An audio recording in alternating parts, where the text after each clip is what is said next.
Hello everyone, this is Ishita Garg. मेरा NEET UG 2020 में rank 24 आया था। अब मैं आपको बताने वाली हूँ कि मेरी सफलता के लिए सेल्फ स्टडी और कोचिंग का कितना रोल था। तो अगर मैं नीट के पेपर की बात करूँ तो आप सबको पता ही होगा कि इसमें 180 क्वेश्चंस होते हैं। पर क्वेश्चन 4 मार्क्स होते हैं और अगर गलत हो जाए तो -1 नेगेटिव मार्किंग होती है। तो प्लीज़ इस पेपर में जो लोग भी अटैम्प्ट करने जा रहे हैं नेगेटिव मार्किंग का ज़रूर ध्यान रखना, बिकॉज़ जो मेरे मार्क्स आए हैं 706, तो मुझे एक 1 मार्क ने 705 वाले लोगों से बहुत ज़्यादा एज दी है। तो ये सब आपके लिए है कि अगर आप क्वेश्चन लीव कर सकते हो तो प्लीज़ लीव करना उसको, rather than attempting the wrong answer. उसके बाद अगर मैं बताऊँ आपको नीट के पेपर के लिए मेरे फोकस चैप्टर्स कौन कौन से थे, तो फिज़िक्स के अंदर मॉडर्न फिज़िक्स में आजकल बहुत सारे क्वेश्चंस पूछे जा रहे हैं। एटम, न्यूक्लियाई जैसे चैप्टर्स जो बहुत इजी हैं, फार्मूला बेस्ड हैं, उनमें से बहुत क्वेश्चंस आ जाते हैं। रे ऑप्टिक्स, वेव ऑप्टिक्स, इनमें सिर्फ कुछ 4-5 फॉर्मूलेज हैं और they are easy to remember and they are the chapter भी छोटे हैं। तो अगर आप इनको प्रेफरेंस देंगे रादर देन 1D 2D तो आपके शायद मार्क्स बढ़ सकते हैं। उसके बाद रोटेशनल मोशन भी एक ऐसा चैप्टर है जिसमें से बहुत क्वेश्चंस पूछे जाते हैं। तो अगर आप ऐसे चैप्टर से फोकस करेंगे तो शायद फिज़िक्स बेटर हो जाए। थर्मोडायनामिक्स में जो कार्नट इंजन वाला क्वेश्चन है वो ऑलमोस्ट एवरी ईयर पूछा जाता है नीट में, तो वो भी ध्यान रखना।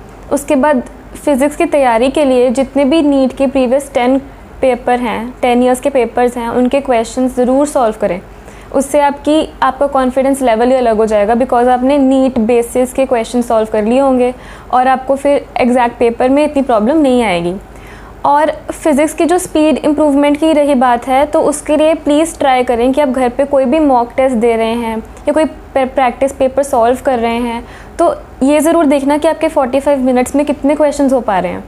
स्टार्टिंग में आपके शायद 30-35 ही हो, पर अगर आप एवरी डे टाइमर लगाएंगे 45 क्वेश्चंस का 45 मिनट्स के लिए, तो पर डे आपकी स्पीड इंक्रीज़ होती रहेगी और बाय द टाइम आपका नीट आता है उसके 2-3 दिन पहले आपके अंडर टाइम क्वेश्चन सॉल्व होने लग जाएंगे। तो ये एक बहुत इफ़ेक्टिव वे है कि आप स्पीड बढ़ा सकते हो। उसके बाद जो केमिस्ट्री की बात है उसके अंदर फोकस चैप्टर्स जो रहा वो ऑर्गेनिक और इनऑर्गेनिक के लिए तो एनसीईआरटी बहुत इंपॉर्टेंट है। इनऑर्गेनिक की एनसीईआरटी के लिए आपको एक लाइन याद होनी चाहिए एनसीईआरटी में। और केमिकल बॉन्डिंग भी एक बहुत बड़ा और इम्पॉर्टेंट चैप्टर माना जाता है। जो फिज़िकल केमिस्ट्री है उस पर इतना फोकस करने की ज़रूरत नहीं है, बिकॉज उसमें क्वेश्चंस नीट में बहुत बेसिक लेवल के आते हैं और वो आपको कोई भी कोचिंग इंस्टीट्यूट या स्कूल में कवर हो जाते हैं। तो अगर आप उनकी 2-3 बार प्रैक्टिस कर लेंगे तो आपका पेपर अच्छा हो जाएगा फिज़िकल केमिस्ट्री के लिए। It is just like physics. और फिर ऑर्गेनिक का मैकेनिज़म्स इतने ज़रूरी नहीं होते हैं।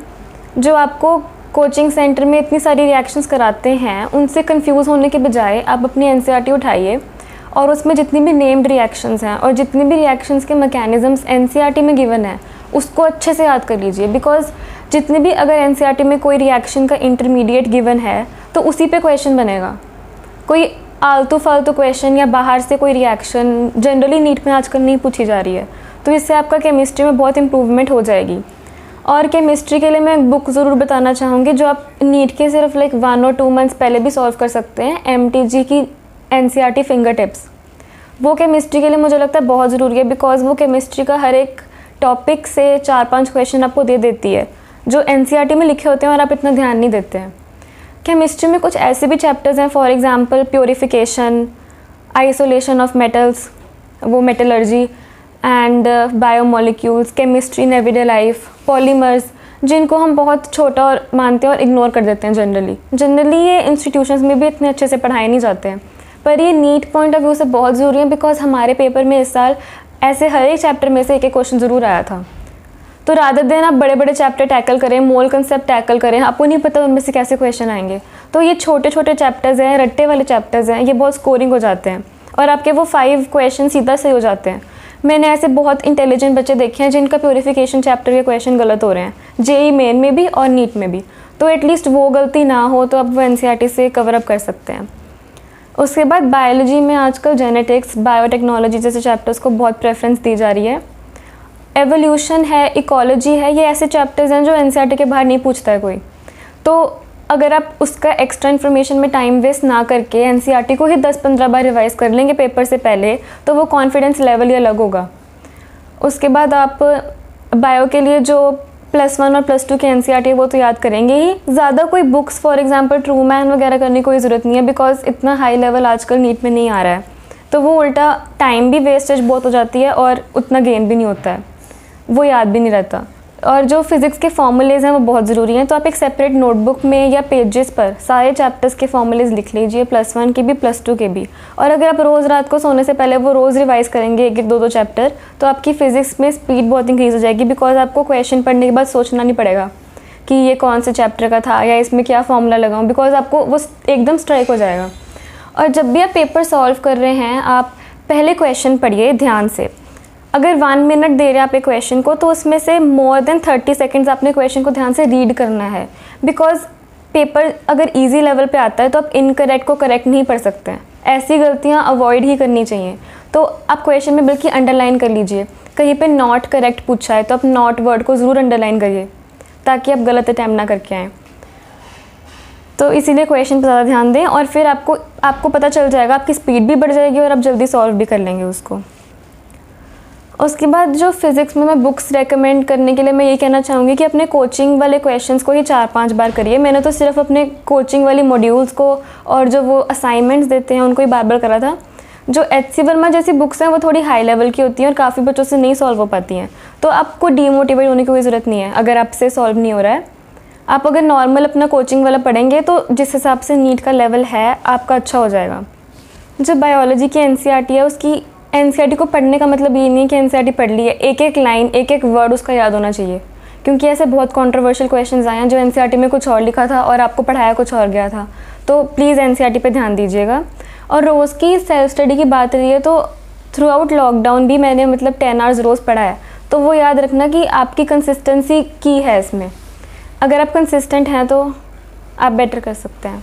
जब आप पेंडिंग में 4-5 मंथ्स रिवीजन कर रहे हैं तो आपका फिज़िक्स करने का टाइम बहुत रिड्यूस हो जाना चाहिए, और मैक्सिमम टाइम आपने स्टडी में बायोलॉजी को डिनोट करना है। जितनी बार NCERT एंडिंग में रिवाइज हो जाएगी उतना बेटर होगा। तो अगर आप 10 आवर्स पढ़ रहे हैं सपोज, तो उसमें से 4 to 5 आवर्स बायोलॉजी होना चाहिए, 3 आवर्स अराउंड केमिस्ट्री को डिवोट होने चाहिए, और 1 to 2 आवर्स फिजिक्स के कुछ आप क्वेश्चन प्रैक्टिस कर लीजिएगा। रोज़ अगर आप 50 to 60 क्वेश्चन प्रैक्टिस कर लेंगे for 1 or 2 months, that is enough for physics. लेकिन वो ज़रूर याद रखना वो नीट के लेवल के होने चाहिए।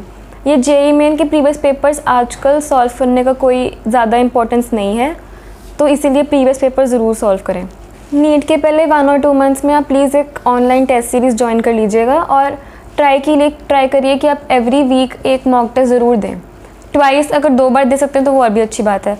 और मॉक टेस्ट में जैसे ही आपने सॉल्व करा तो आपने ये ध्यान रखना है कि उसको जहाँ पे गलती हुई है वो उसी की टाइम एनालाइज कर रही है। अगर हम उसको प्रोक्रेस्टिनेट करेंगे या पोस्टपोन कर देंगे तो उससे फ़ायदा नहीं है।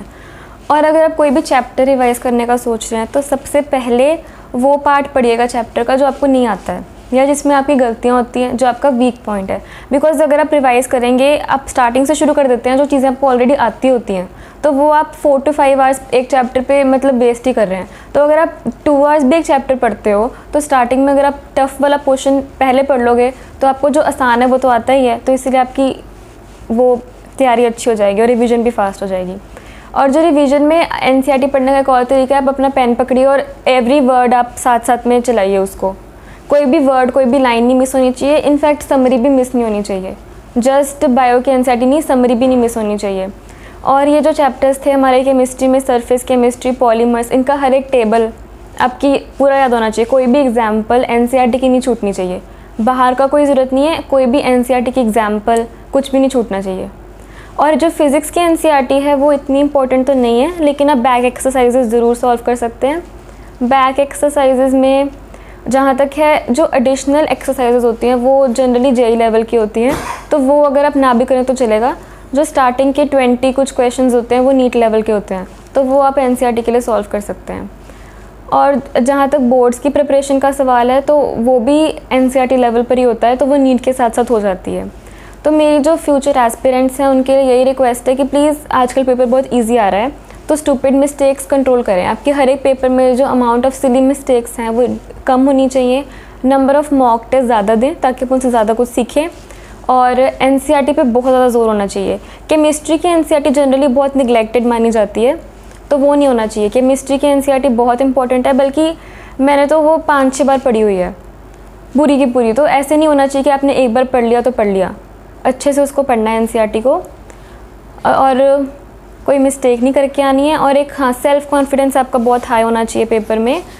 अगर आप अपने आप पर विश्वास रखेंगे और अच्छे से पेपर देंगे तो आपका अच्छा ही होगा। तो बस मेरी फ्यूचर एस्पिरेंट से यही रिक्वेस्ट है कि सेल्फ़ कॉन्फिडेंस हाई रखें, होप्स मत छोड़ें। अभी जैसे बहुत कोरोना वायरस के कारण बहुत वो डिस्ट्रेसिंग टाइम्स चल रहे थे, तो उसका फ़ायदा उठाइए, वो उसको हर एक चीज़ को एज अ मौका लीजिए कि आप अपने आप को इम्प्रूव कर सकते हैं। हमेशा कभी ऐसा नहीं सोचना कि अगर आपके बहुत मार्क्स आ रहे हैं कि आपको सब कुछ आता है। हर एक जगह पे एक स्कोप ऑफ इम्प्रूवमेंट होता है, और जिन बच्चों के स्टार्टिंग में मार्क्स नहीं आते हैं वो भी अपने आप को इम्प्रूव कर सकते हैं, सिर्फ कंसिस्टेंसी की है आप। जैसे जो मेरी प्रिपरेशन में, अगर मैंने कोई भी दिन ब्रेक नहीं ली पूरे लॉकडाउन में, तो वो कंसिस्टेंसी एक ऐसी की थी कि अगर आप रोज़ उतना एफर्ट डाल रहे हैं तो आएगा। और एक्चुअली आपको एंडिंग में अपने आप पर और अपनी पढ़ाई पे कॉन्फिडेंस होना चाहिए कि अगर आपने अच्छे से पढ़ाई करी है तो पेपर अच्छा ही होगा। मतलब ऐसा नहीं होना चाहिए कि अगर मैं और पढ़ लेती तो, वो वाला तो नहीं आना चाहिए। वो स्टार्टिंग से ऐसा होना चाहिए कि हम पूरा एफर्ट डाल रहे हैं 100% स्टार्टिंग से, चाहे रैंक नहीं आ रही है। जो कोचिंग इंस्टीट्यूट्स की रैंक है वो बिल्कुल मैटर नहीं करती है। तो ये मैं पेरेंट्स को भी और बच्चों को बताना चाहती हूँ कि आप प्लीज़ डिस्ट्रेस ना हो कि आपसे नहीं होगा। मेरी भी बीच में मतलब रैंक पीछे गई हुई है, लेकिन आपके जो फाइनल रैंक है वो नीट की रैंक मैटर करती है।